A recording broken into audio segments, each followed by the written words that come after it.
Stryper's latest album is finally here. When We Were Kings is out and landing in everyone's mailboxes, at your front door, or in your streaming landscapes, whatever the case may be. And yes, it's cause to celebrate. So much so that it's become my selection for Album of the Week. I'll give you my full review coming right up.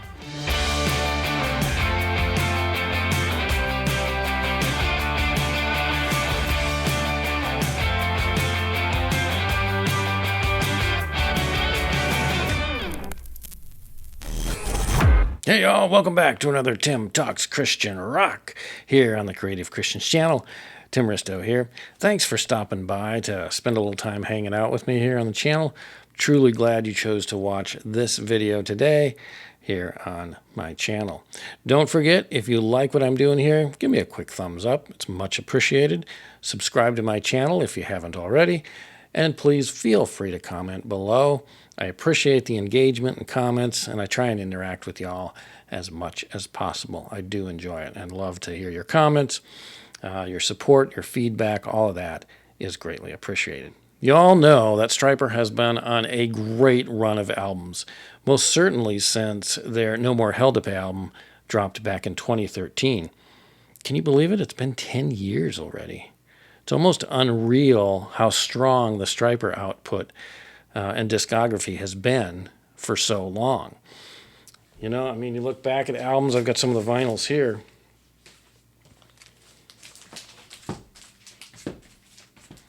No More Hell to Pay, back in 2013. Great album. Love this album so much. GDE, I'll say it that way so I don't get flagged here on YouTube. Even the Devil Believes, another great album. And, of course, their previous album, The Final Battle, which for me was a great favorite. I still listen to this album a lot. I really like this one, along with No More Hell to Pay.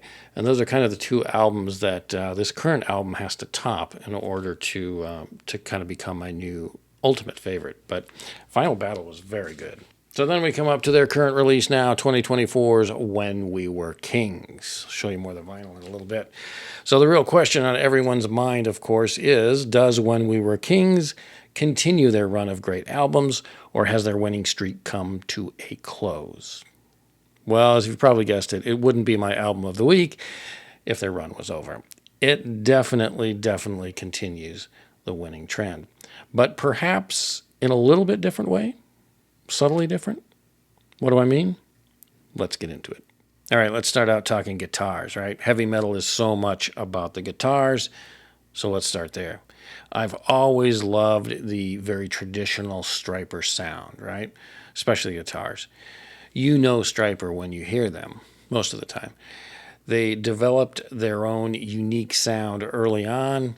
They've refined it over the years, even redefined it at times, and still come back around to holding this very distinctive band sound in their music. It's great. You know, that's what many bands strive for. Well, Stryper continues that trend here, but there are some subtle differences. First, let me talk about the guitar work here by Michael Sweet and Oz Fox. It's really good. At times sounding crunchy and aggressive, other times bright, sometimes a little funky, and other times a bit distorted, and still others very smooth. I love it all, because it all sounds like Stryper. It retains the Stryper sound, but can be different at times without being drastically different. You know what I mean? There are 11 solos on this album, one for each track. That's a lot of solos, and frankly, they're all good. And they're all kind of distinctive, too. They sound different from one another. But beyond that, when I talk about this album is subtly different, what am I talking about? Well, I think there's a maturing quality about this album.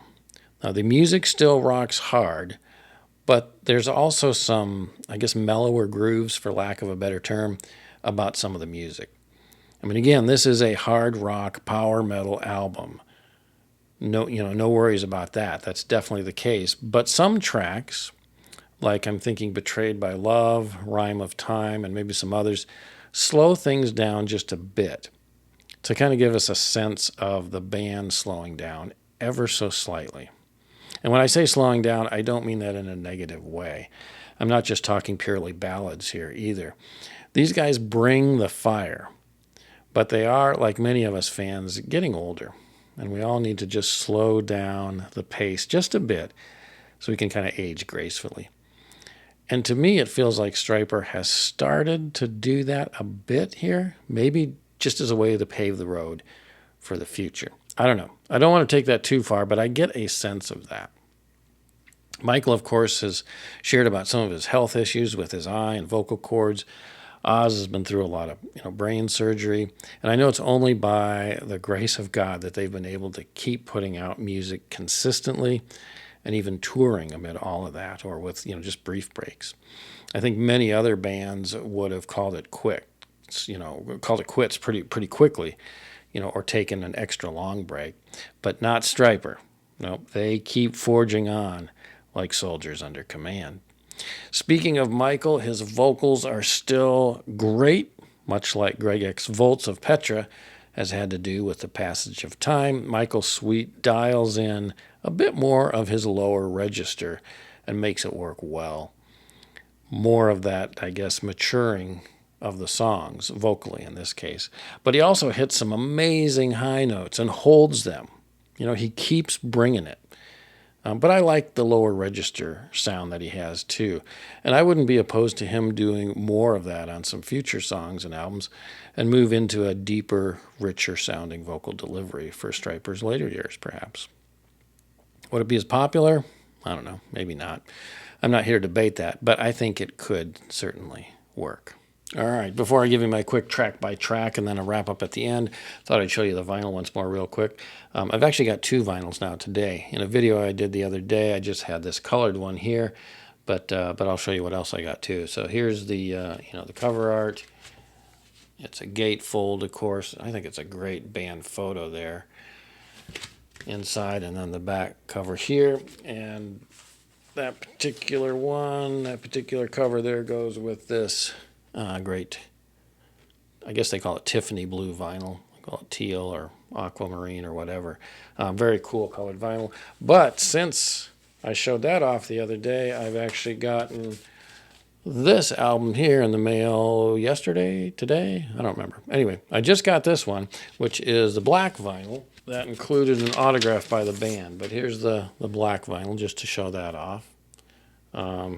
Very nice, and I've listened to that. It sounds just as good as the other one. But this is one that I got online during one of Stryper's videos that they were doing a live stream video of some sort, and you could get an autographed copy of the album, so I did.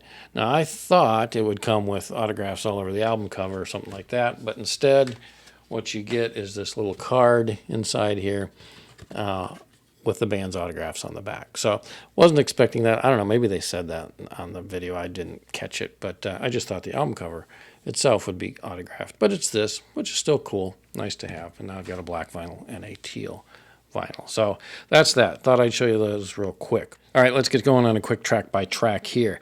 The opening track, End of Days, starts strong, rocks hard, and to me feels like classic Stryper. Very much an end times theme that paints this picture of the Earth's last day. So the lyrics go like this: the dust settles in, the smoke slowly clears, chance of victory amidst every fear. Darkness will reign and the shadows will crawl. The Earth's final curtain will fall. Sounds dark, huh? And yet you look close at the lyrics, because throughout the song it's got this warning of perhaps how close the end days are, but also offers a little glimmer of hope in the lyrics too. So you got to listen for that. All right, track 2, Divided by Design, is a really cool track. I love this one a lot. The lyrics and message may be my favorite right now. It's got one of those, double meanings to it, where on the surface it seems to be about the current climate in our world and society, about political divide, racial tensions, cultural divide, all these things that are in the news these days, right? But then you look deeper, and you recognize its spiritual message, that we are divided from birth, in a sense, sinful by nature, right? Divided by design, so that we may recognize our need for a Savior. It's a great track musically, too, but I love some of the themes going on in that song. When We Were Kings is up next, the title track. This is one of the songs I heard prior to the album coming out. You may have too, or seen the video. I've seen the video as well. It's classic Stryper musically. It feels comfortable. It ties into the cover art, which, much like classic Stryper, has already been controversial too. I won't comment on that too much here right now. Maybe in another video we'll look at Stryper cover art and look at the meanings of them. But I will say that I think there are some, layers of meaning going on here, both in the song and in the cover art, that aren't as superficial as some would immediately think or suggest.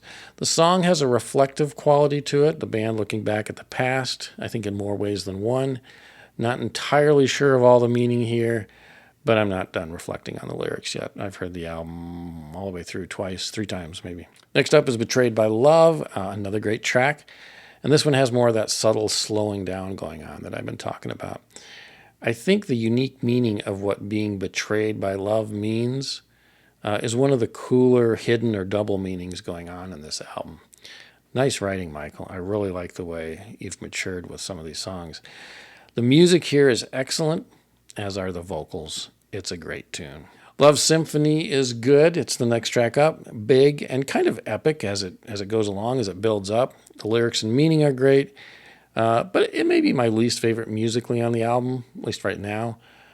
But, an album that's as strong as this one, that's not faint praise at all. It's just some of the others have floated to the surface for me as a bit more favorite.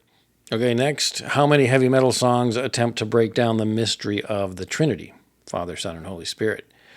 Well, Stryper does, and track 6, titled Trinity, appropriately enough, is one of my favorite songs on the album. It's got a classic Stryper sound, great heavy guitars, fantastic vocals, a nice hook to the music, a memorable refrain, and direct but also introspective lyrics. What's not to like? Rhyme of Time is another great track, a slower, more lurching kind of momentum with great vocals. The message is really cool about God's presence within time itself. I like the lyrics and the resonance musically of this one. Kind of a cool quality. Raptured is next. It's a love song, a bit more ballad-like, but with a great crunchy guitar and some funk overtones to it, too. I like this one quite a bit, actually. Grateful is next. It's a ballad with a more, I'd say kind of a modern sound to it, probably a bit more pop-leaning to some degree. I don't know. I also kind of hear some faint Guns N' Roses vibes in the more rock parts and the musical hook going on, maybe even in Michael's vocals a little bit. This one's growing on me, though. I like it. There's something about it. Can't quite put my finger on it, but those are some of the things that kind of stand out for me. And then Unforgivable closes out the album on a strong note, pun intended, opening with Robert Sweet's powerhouse drumming and supported throughout by a heavy drum rhythm. The visual timekeeper himself is as strong as ever. And actually, everyone shines on this track. Drums, guitars, bass, vocals, it's all there. I can hear them all distinctly in the mix, and it's a really nice balance. And frankly, that's true of this album as a whole. Musically, it's a solid band effort. They all seem to contribute in such strong ways. I don't always know where Michael's guitars, leave off and Oz's begins. I think I know on some tracks by the sound of their guitars, but I'm not always sure. It sounds like they're both pretty well balanced throughout the album, with probably more solo work going to Michael, of course. But that's just a guess. Correct me if I'm totally off. Correct me in the comments below if I'm just totally off on this. But that's kind of my feeling at the moment. But for me right now, I'd have to say my favorite tunes are End of Days, When We Were Kings, Trinity, Betrayed by Love, Rhythm of Time, and the last track, Unforgivable. They are all strong. It's really a great album. All right, so that's my look at Stryper's latest album, When We Were Kings. What do I think? I think it's a strong, great album. I think it continues Stryper's trend of great albums. I don't think this ruins the successful run at all. Like I said, it's subtly a little bit different. I feel they're subtly shifting gears a little bit into the next phase of Stryper. It's got, maybe a little more feel like the album Against the Law did, in that it was different. It stood out a little bit from the Stryper discography. It was still Stryper, but there was something a little different going on. It's just hard to put my finger on. I love it. I think it's a great album. It's growing on me a little bit more each listen. I had such high regard for the Final Battle that it's hard to immediately say, oh yeah, this one is going to replace that right away. I'm beginning to feel that way the more I listen to it. It's hard sometimes to let go of, the previous favorite album immediately. And again, with a little shifting going on there, it's hard for me to just immediately jump on board. But it's really kind of starting to grow on me and embed in me with each listen. So I think it's a phenomenal album. I think it's great. And it is my album of the week for a reason. But will this topple, the Final Battle or some of the other past classic albums, No More Hell to Pay? I don't know yet. I don't know. It's close. But I don't know. I got to just sit with it a little while longer yet. However, with all that said, you cannot go wrong with this album. If you don't have it, if you're a Stryper fan, if you're a heavy metal fan, you really need to get this album. I think it's a great quality, great band effort, and certainly one of Michael Sweet's strongest albums, both as a producer and a writer. So you can't go wrong, y'all. Go ahead and pick up When We Were Kings. Enjoy it. It's Stryper, still in their prime. Moving into a next phase, perhaps, but still putting out some excellent music and spiritually mature on a number of levels, too. So anyway, that's what I got for today, y'all. Hope you enjoyed this review. I could spend a lot of time talking about it because Stryper just has, that place in my heart. Just one of my earliest musical influences and certainly one of my earliest favorite bands of all time. So that's what I got for today. Hey, y'all have a great rest of your day. Go out and listen to some Stryper. Make it When We Were Kings today. And above all else, though, stay in God's Word. All right, y'all. See you next time. Have a great one. Bye-bye.